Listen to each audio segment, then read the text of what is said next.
Guna fam, what is good? It's your boy Uno. I'm here with D, the biggest Arsenal fan that I know, and she here with a special contribution for GunaCast essay, which is your breakdown of Arsenal's 2019-2020 season. I know you're a very analytical supporter. So don't worry, I don't anticipate this to be a short convo because at the end of the day the whole point is to express how you've been feeling, over the past season. So yeah, don't hold back. So okay, so let's just start right there. How would you Okay. how would you summarize the season? Whew, How would there's you some colorful summarize words I'd want to 20? use, but I won't use them on a polite platform. I mean, No, it's YouTube. It doesn't go through the Broadcast Complaints Commission of South Africa, so you can say whatever you want. no, man, I have a reputation to uphold. No, Okay. at least publicly anyway. So Okay. All right. no, All right. 1920. Forgettable in a lot of ways. Really? Incredibly frustrating. What I mean is forgettable because I want to forget it, not because it was just a blah season. It was just incredibly frustrating and Yeah. disappointed. Yeah. I want to see the back of it. Couldn't wait for the season to be over.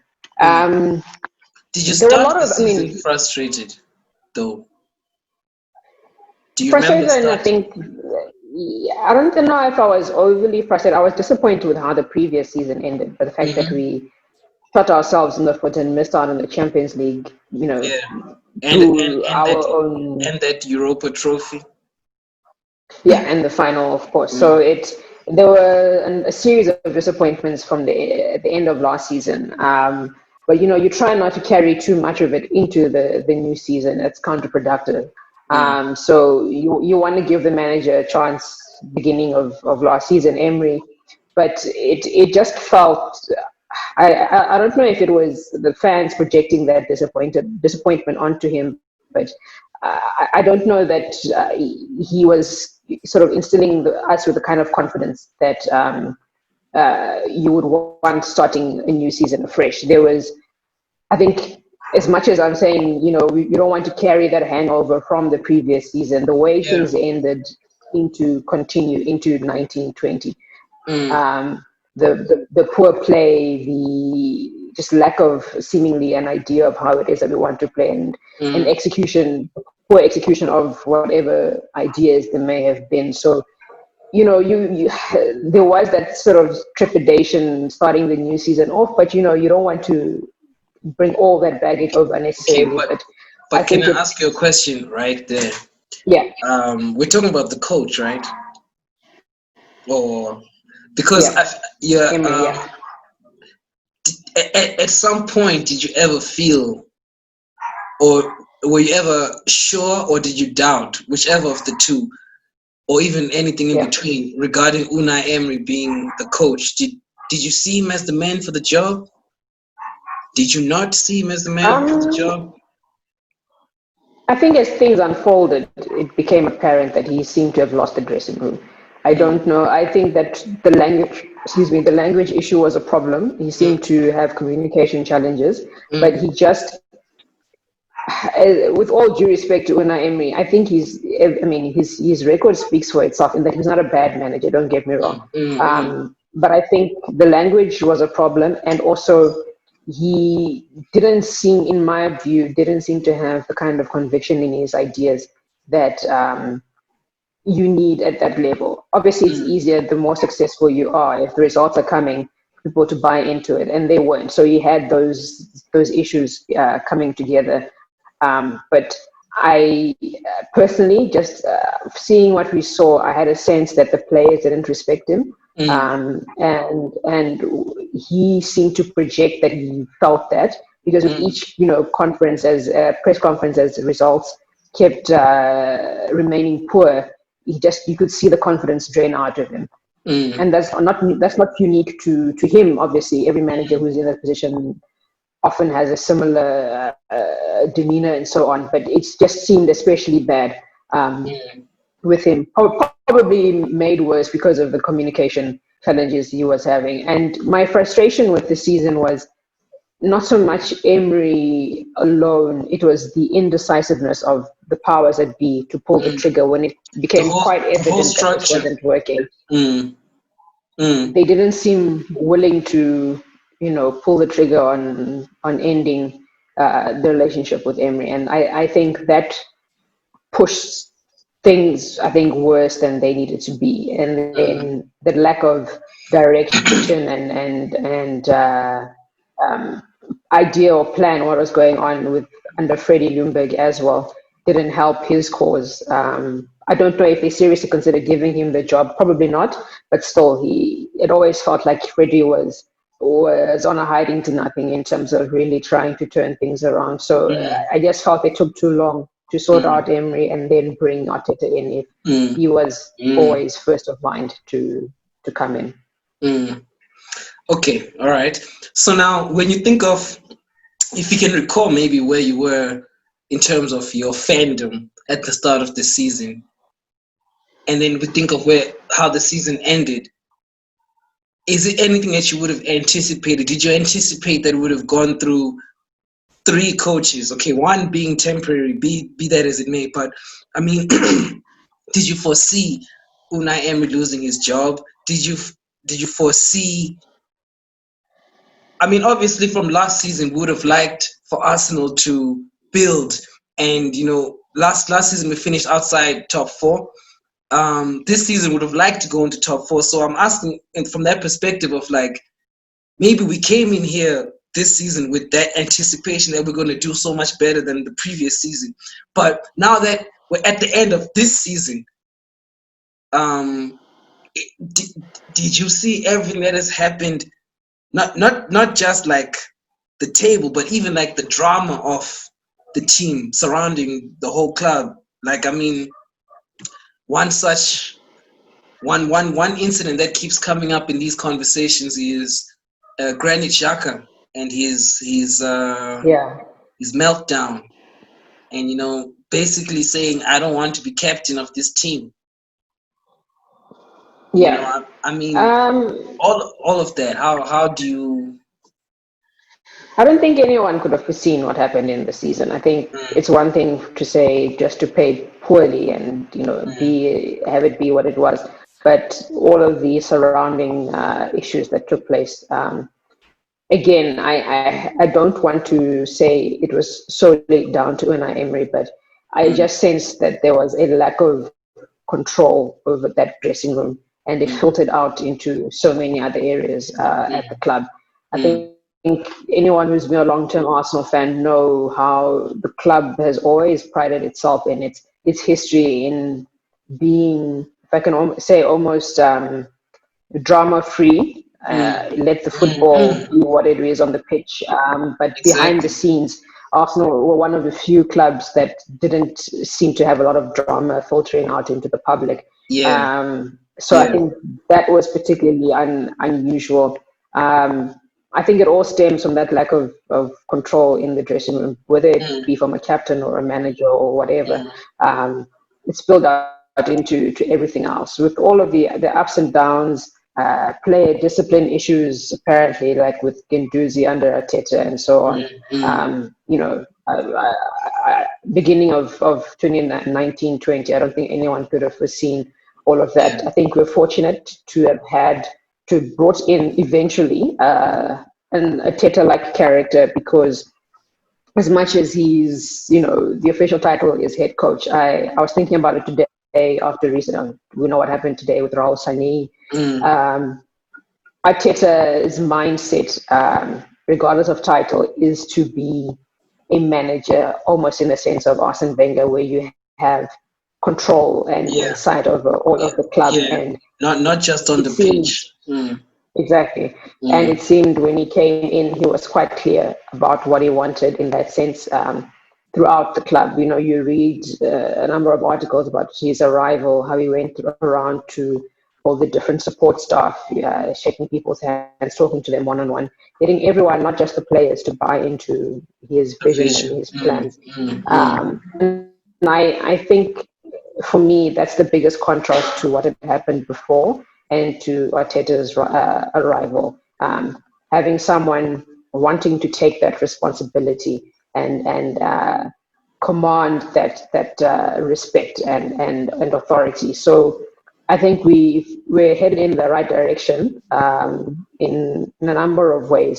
I just wish it didn't have to come on the back of some rather unsavory events Yeah. that have taken place in the last year or so.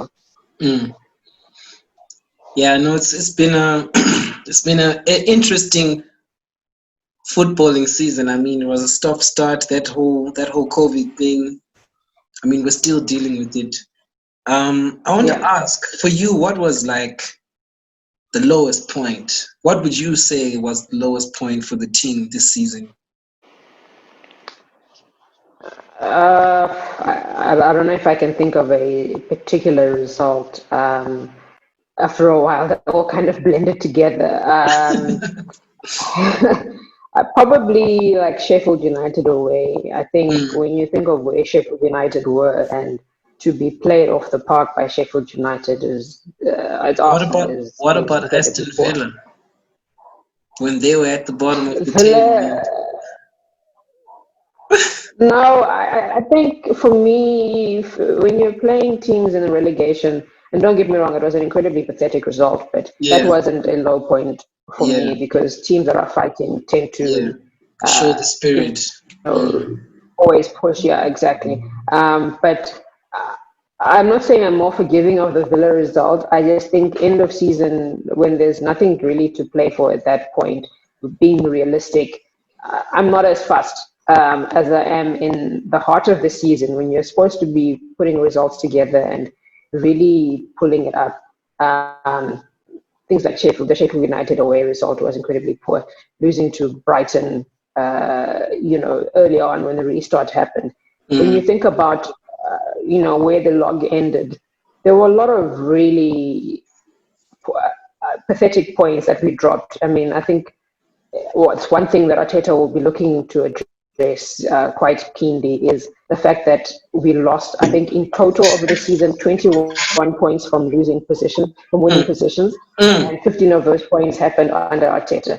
If you take Sure. even 10 of those points, we could have been top four, if not close top four, if not actually in the top four. So as poor as that season was, there were opportunities to have salvaged it, and we just never grasped those chances. And I think that's something now where you fear as other teams strengthen, and we hope when we appear to also be doing so, that Mm. you fear the gap widening because this Yeah. kind of season, when everyone bar Liverpool and to a lesser extent City Mm. weren't really great, this is where you should try and take advantage of that, and we failed to do that.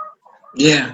No, I mean, for sure. I remember looking at the log at some point, and I actually noticed that City had more losses than we did. But there Yeah, was but the so much. draws killed us. Yeah, it was just, yeah, you're right. Like just a one blur of disappointing results Yeah. that prevented us from progressing. Okay, so that's your negative. What about positive? What was like a moment that you felt proud to be an Arsenal fan this season? I mean, it has been a difficult season. We just pointed it out. So, did you have such a moment even? I don't know if it was a single moment. I think the emergence of Bukayo Saka from the academy was, I mean, for me, I think if I were to reduce to one highlight aside from the FA Cup, I think Saka's emergence has been fantastic. Okay. Um, and not even just Saka, maybe the group of academy boys who've appeared for better or for worse in the season. mm, I think that's always encouraging, and you want to see those kids get an opportunity. I mm, don't know that all of them will have long-term careers at the mm, club, mm. but it's really good to see that emergence of academy talent, and long may that continue. Okay, so I've got like a set of quick fire questions, and like you Okay. brought up one of my quick fire questions, but I'm not gonna ask it in a quick fire way because like it's something that I'm realizing you have a view on, so we can even expand a bit on it. So from those Okay. academy graduates, right? We're talking the likes of AMN, Willock, uh, who's the other one? Katia, Nelson, Ketia, Reese Nelson. Um, and Saka. Yeah. yeah, who of them impressed you the most? Okay, you said Saka, right? Yeah. Um, do you see them staying? I mean, there's a rumor that I heard, which I don't know, I can't verify it. I'm just like speaking of AMN, for example, being potentially shipped out to create funds, apparently. I mean, how does that make you feel? And which other players would you like to, of that bracket, would you like to stay or wouldn't mind leaving? I think if we were to sell AMN, that would be pretty disappointing. Yeah, As I think much so as too. seemingly Arteta, when he arrived, there were some attitude issues where apparently he didn't want to pay right back or whatever the case may be. Um, he turned that around to his credit, and he got on board with what Arteta wanted. So Mm, the alleged story at the moment is that despite Arteta wanting to keep him, the yeah. club may need to sell him to raise funds, and apparently he's been told that. So I'd find that disappointing after all of that effort to have able to get him on side, and he came to the party. He was brilliant in the FA Cup final in a left wing back role. Mm, I always feel you need players with that flexibility. Or rather versatility in your squad. Look at mm, James Milner, look at Fabian Delph, both mm, from I mm, think mm, mm.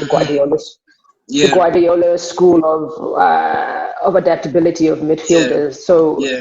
I would want us to keep him in that sense, but if funds are an issue, I'm not sure what the alternative is. Mm, I would hope that he would be the last option to sell if for example, Torreira and Genduzi and possibly, like I said, maybe sold. I would hope we could spare Maitland Niles and keep him uh, in Arteta's squad. So yeah, I think that would be disappointing. In terms of the rest of the group, I think for me, I'm curious to see what Arteta plans with Reece Nelson and Joe Willock. He really seems to like Joe Willock. mm. I think I saw a stat that Joe Willock made the most appearances out of anyone in the Arsenal squad this past season. Most You're of those as joking. a substitute. Yeah, Really? he featured that much. But I mean, But I remember I seeing him a find lot. Mm. Sorry, continue. yeah, Sorry. he came on quite a bit. Mm. But I find Warlock's case slightly concerning in that I'm not sure what his best position is, and I'm not Mm. sure how Ateta wants to use him. I know he's a youngster. Youngsters, there's a lot of adaptability and Yeah, changes yeah, that take place. yeah. So it's not a case of there needs to be a rush to do so. Mm. I feel he has potential, but there needs to be a narrowing down of what it is that they want him to do in that team. Um, Mm. and then Reese Nelson, especially if, well, William now has signed, and apparently the plan is to play him more centrally, give him more opportunities to play more centrally.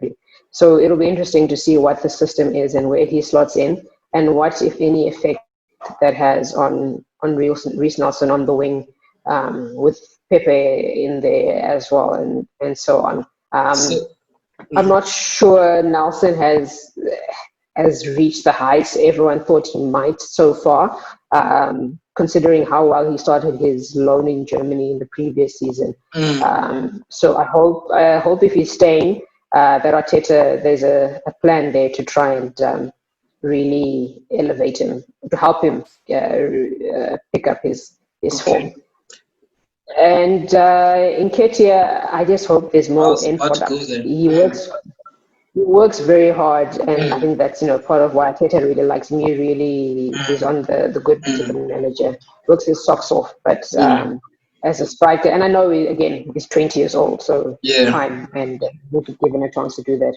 yeah. They hope the next phase in his development is that finishing off of chances. But what about Martinelli? I know Martinelli didn't graduate from our academy, but as a excuse me, as also um a young player that we also just bought. Has he not impressed you over this over his No, debut season? no, he has. Sorry, I was focusing more on the Highland Yeah, boys, but no, yeah. absolutely. Mm, Martinelli, I think, was, I almost want to say, almost neck and neck with Saka before his injury. mm, Um, I hope that he comes back in the same type of form when he does recover.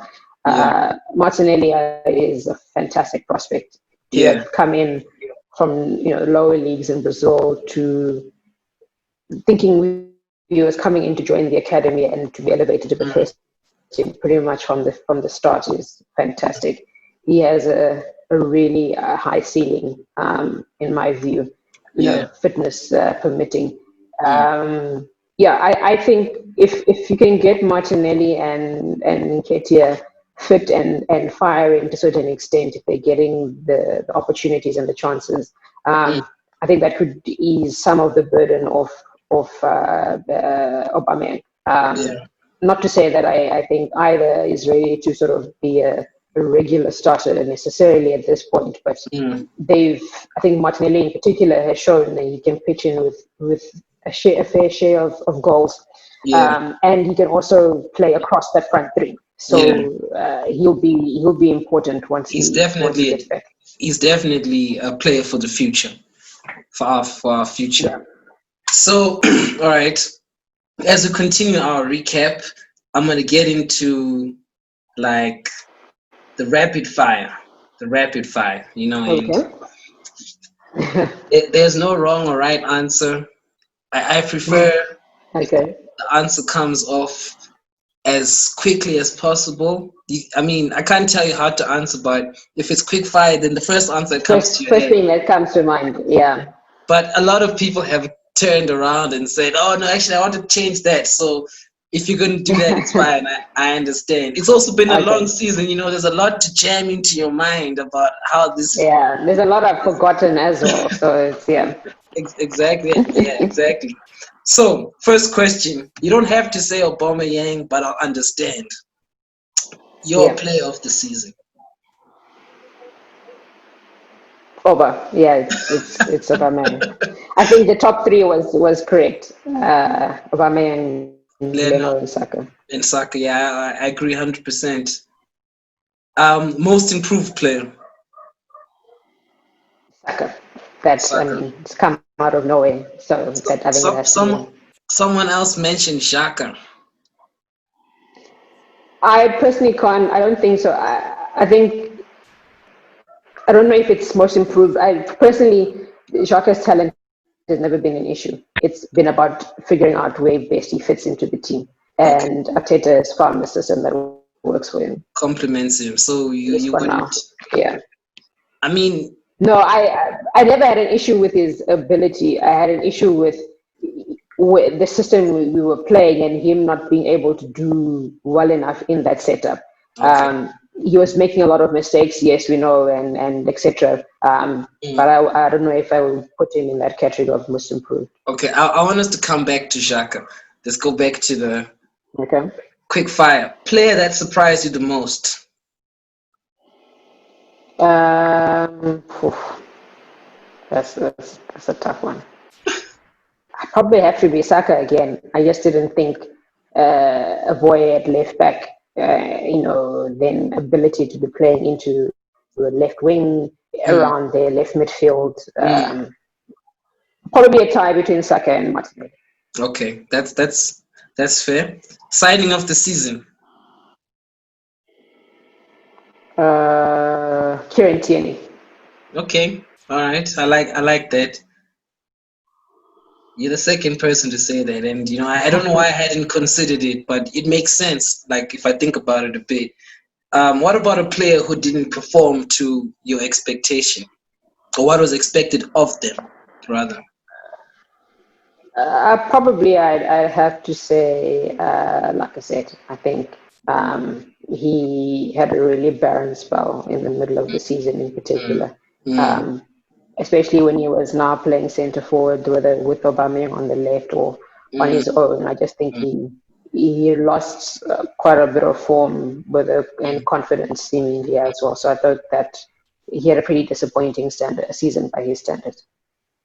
Okay. Um, Player who didn't perform to expectation. That's Lacazette. Right. Here's why you might have to scratch your head a bit, unless you know goal of the season. Um, Maybe the goal at no, that's not the season.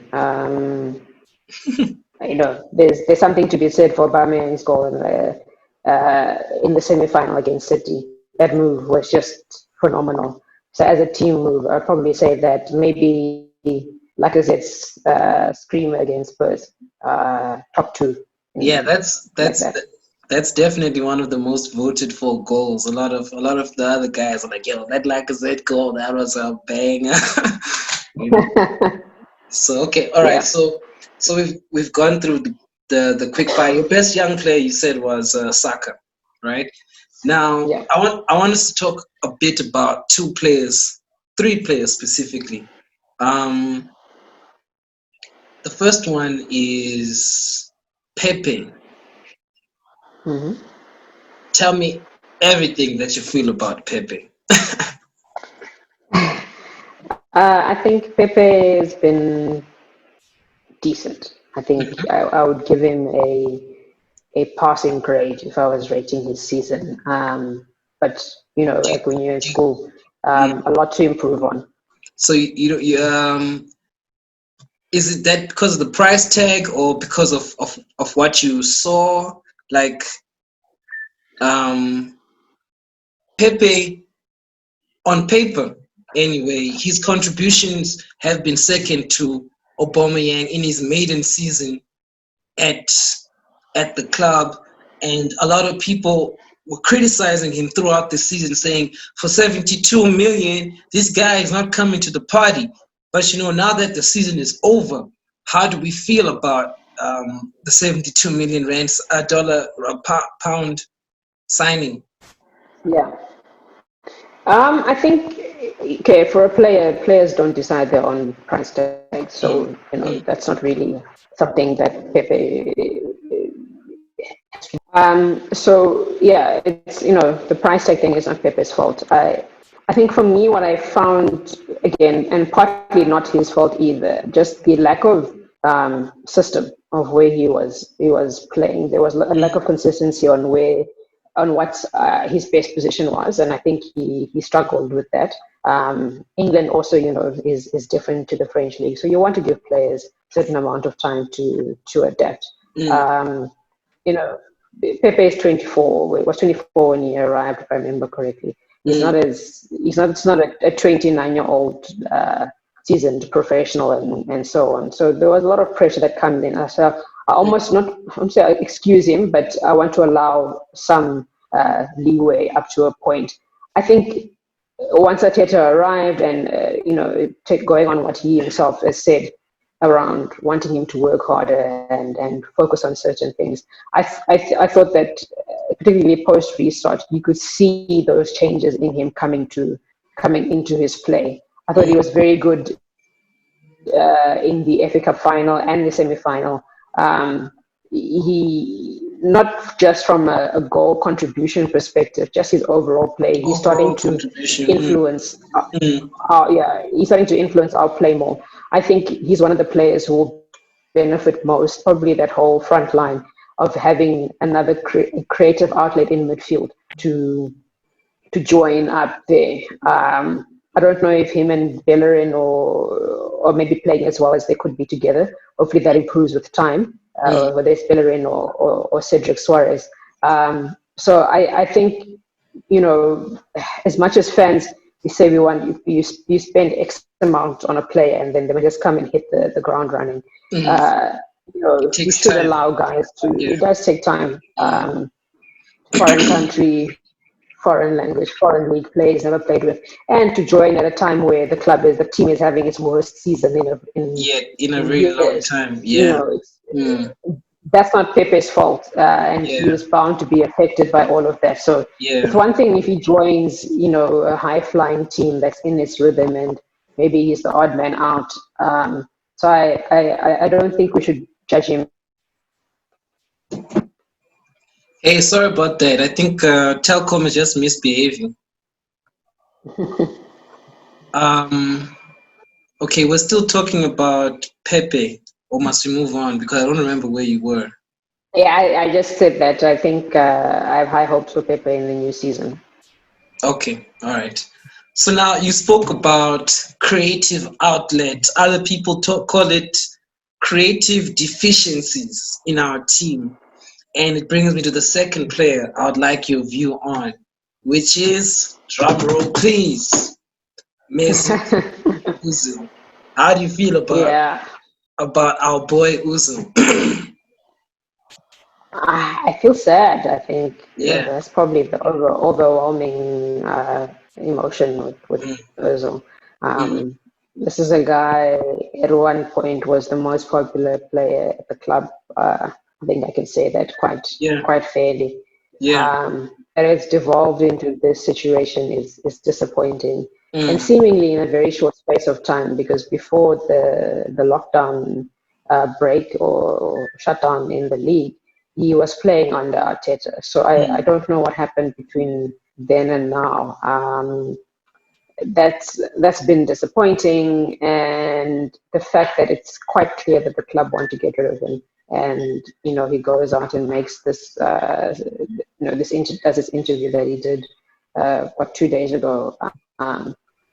All is not right in the background. I don't know what it is. I don't think personally. I don't think there's reason to believe that it's only football issues. I think there's other stuff going on behind the scenes.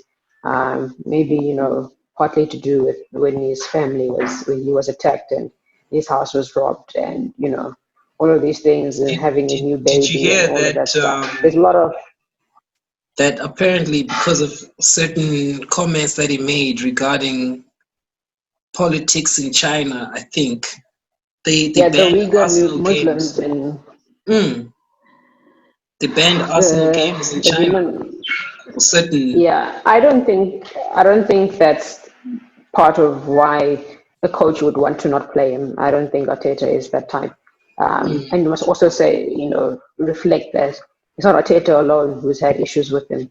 mm. Freddie had issues, Emery had issues. So, So this is not I don't think it's mm. a recent one incident issue. Um, there's probably a lot of other stuff going on in the background. So I mean, where does that leave you as a fan? Do you want to see him? Not that like you want to see him go, but some fans outrightly want to see him go. You know what I'm saying? But what about you? Do you think he Yeah, still has something to contribute? I I don't know. I'll be honest with you. I mean, I back any player who puts on the shirt and gets on the field. So I always want them to do well. Yeah. Um, I just feel like his powers have been on the wane. Whether that's just purely his footballing ability or it's everything else that's affected his form. I don't know. He's only 31. He's be 32, I think, in October. Mm, So it's not like he doesn't maybe have a year or two that he could contribute to the team. I just think maybe that things are passing him by in the setup. I don't think Arteta is building a squad with him in mind. And in that sense, then it would be best for all to move along. But he's made it quite clear, probably because no one can, match his wage, that he's not leaving until his contract is up next season. So I'm frustrated as a fan that there's a wasted resource, whether that be a player or wages that could be used somewhere mm, else. mm, mm. That's what I find frustrating. I don't know who to apportion blame to. we don't know Do, all do, that's you- going do, do on. you I want to just see think him it's on the disappointing. do you want to see him on the pitch? I mean, I'll give you an example. Like for me, um, actually up until maybe last season, Mesut Ozil was my favorite player. He was my favorite player before Arsenal. You know what I'm saying? But Yeah. now, like this season and all of this, it's making me like question: is he still even the player that we used to see? And I know I sound like one of those commentators who are always criticizing and comparing Uzil of now to Uzil of late. But I mean, if we have to choose 11 players to start, does his name make it to the team sheet? No, not in the current group. I think Arteta's system as like I'm saying, But it's not built with Ozil in mind, would you and want I to see don't think. him like in there? No, only because Arteta has made his decision, Mm, evidently. mm, I think if we keep harping on to a possibility that won't happen, you have this unnecessary frustration because yeah. I think it's quite clear that Arteta, like with Guendouzi, has made this decision. I don't know why. I don't know the reasons. I don't know what's going on. But if you're clear to say going forward, we're not going to have this player in mind, then I think we should just move Let him on. go. Yeah. I I don't get it. The fact that again he was playing before the lockdown, so I'm not sure what's gone on. But I think the bottom line is this team seems to be built without him being an option in mind. So if that's the case, I think it does more harm than good to the team to bring in a player who your system, the way you want to play going forward, is not designed to have him or his abilities in mind. So the ideal thing would be for everyone to shake hands and walk away and let Mm.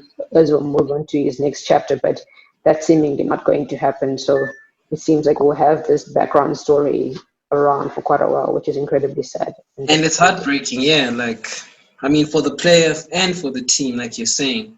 But okay, Yeah. I just wanted to know your view on Mesut Ozil. The next player that I want to talk about is Danny Ceballos. Yeah, What do you that's think about him? What's your general feeling? Do you want more of him? Must he go back to yeah. Zidane? I don't think Ceballos wants to go back to just Zidane, not at least this season. They don't seem to get along.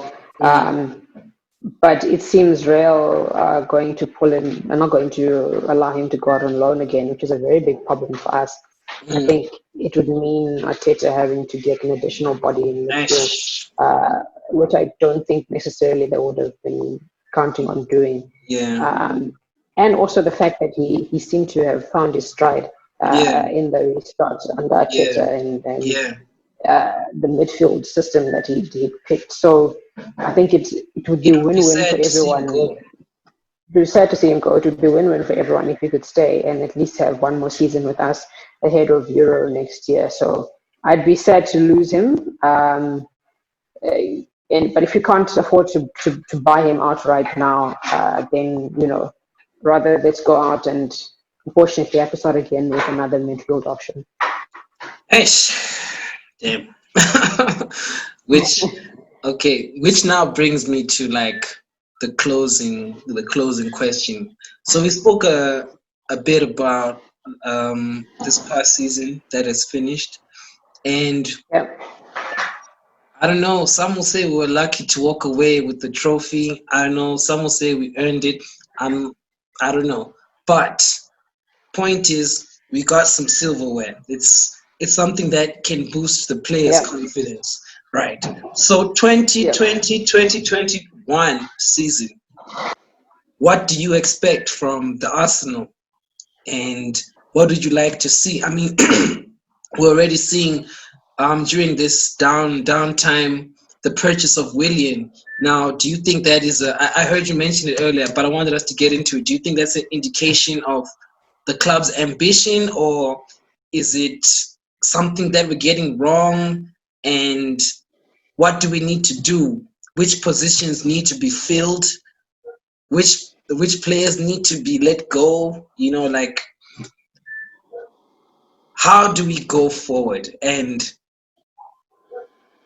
what do you envision being the end of next season? Let's just hope we don't get hit by another But pandemic. yeah, another shutdown. Hopefully not.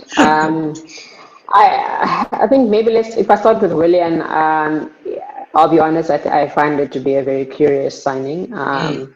Not one that I would have picked up Is it front in is terms it of one with options. potential? Possibly, I think it's if you talk about potential with a 32-year-old, you have to be a bit uh, to pick your words carefully in that sense. I think Arteta wants certain maturity in his group. I Mm, think that's evident. mm, He's brought in a few more seasoned professionals, guys with experience and are seemingly known for having their heads on right, which is not a bad thing, obviously, which is you want that in your squad. The fact that, we're reading about them looking to play William Central is interesting. I would assume there's a plan in mind there that Ateta has. How effective that will be with a 32-year-old, again, I don't know. mm. So I have my reservations about the William signing. I won't lie there, but So I are trust that you judging Arteta him by his has a age plan in or mind. by his like what he's shown over time? Because if we're to judge him by what if I'm to judge him by what I've seen of him, I've always admired William, to tell you the truth. And the signing, you're right, use the right word, is curious. But if I'm to put it on a scale, personally, I think having him has more benefit, in my opinion, than it does like a detrimental effect, based on how I feel about the player. Yeah, I mean, as a squad addition, I think he certainly adds to that. I think if you look at his even his goal contributions on the last season, they Mm, would be up there within the Arsenal team. mm, So certainly in that sense, well, what I'm concerned slightly about is this idea that we're going to turn him into a creative midfielder. mm, Um, in what sense, I don't know. Obviously, that remains to be seen. I'm just not sure that you'd want to be doing that with a player who's in the twilight of his career versus bringing on a youngster and looking to mold that. Maybe, we'll have both. We've got Emil Smith Rowe coming back into the squad, and Arteta has been quite vocal about really being excited to work with him. When you have Willian on for a couple of years, you have Smith Rowe being groomed and learning the potential Coutinho loan that happens, or any other creative midfielder. I think maybe I would feel more confident if he's not the sole creative midfield mm, purchase. mm. Okay. Um, but if we're saying Willian is now going to be a solution to our creativity issues, that I would find very concerning. Then we're misunderstanding the problem. Yeah, Yeah. so I guess time will tell. Okay. So, all right.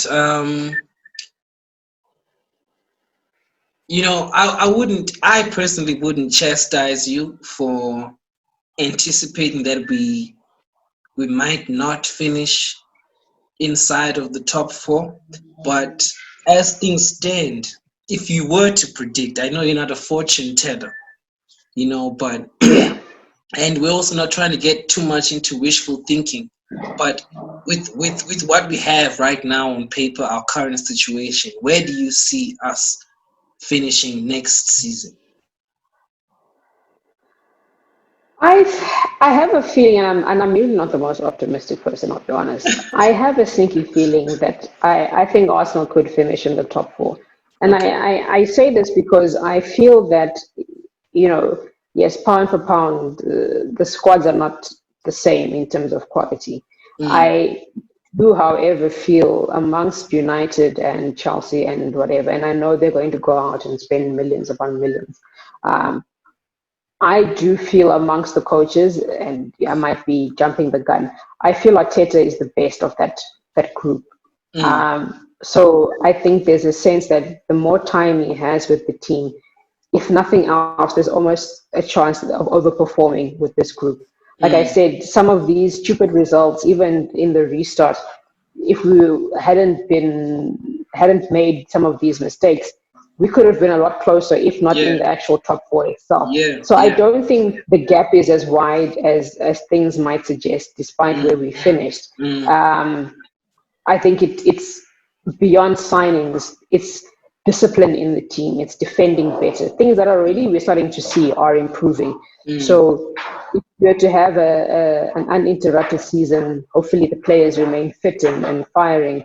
I have a sneaky feeling that despite Chelsea and United going and spending loads of money, I think Arsenal will be up there. So you're saying we're contenders. I like that view for someone who says they're not Not optimistic. contenders for the league, not for contenders for the league, but Yeah, top no, four in and top four around. Yeah, contenders. Yeah. I yeah. mean, if that's not you being optimistic, then I'd love to come and get, advice from you from your non-optimistic perspective. You know.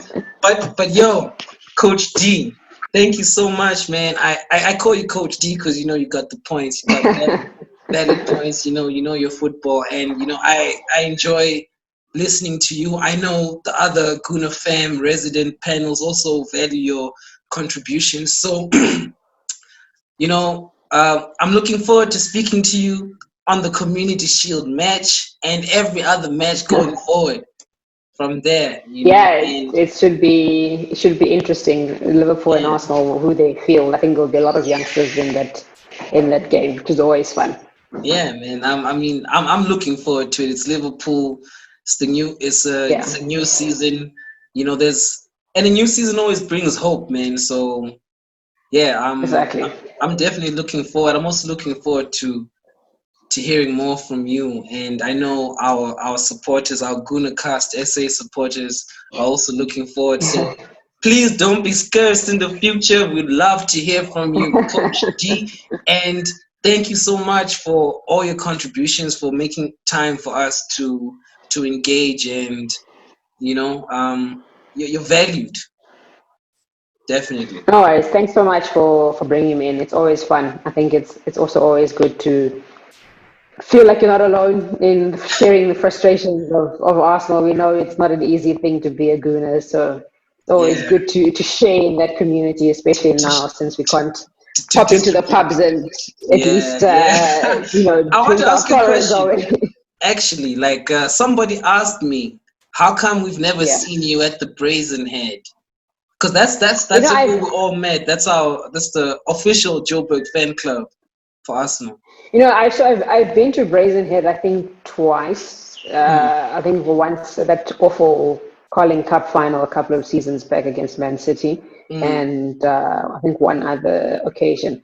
mm. It's just the effort for me to drive alone and drive back. It's just a lot.